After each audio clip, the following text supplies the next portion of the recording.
Starting October 29th and ending November 7th, the residents of Prince Edward Island will have the chance to vote on how they elect their provincial representatives. This is a quick guide to the 5 electoral systems they will be ranking.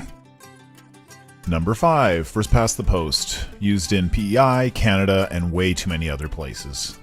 Voters pick a candidate, the candidate with the most votes wins. Its pros are, it's simple, and voters get a local representative. Its cons are that the system typically can only support 2 parties in the long run. For third-party candidates to win, they need to beat both of the dominant players. When anything is supplied by only 2 providers, quality goes down. Politics is no different. First past the post locks out competition.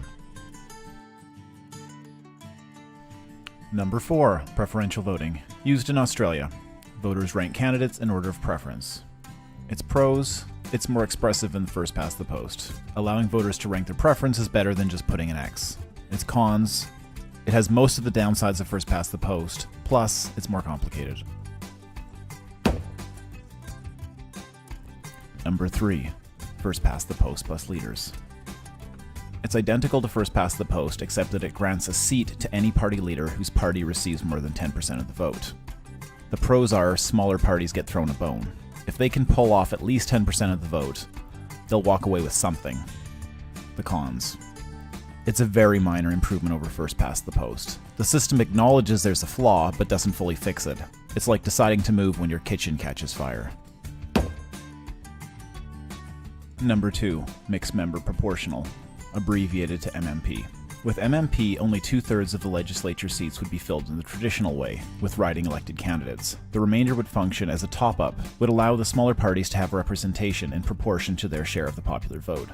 Voters would get 2 ballots, one for a local representative, similar to the current first-past-the-post ballot, the other for a province-wide candidate that would compose the top-up portion of the legislature.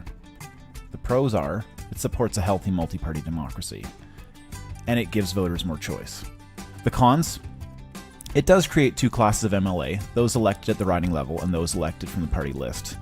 And the riding size will increase. They'll be about 50% larger.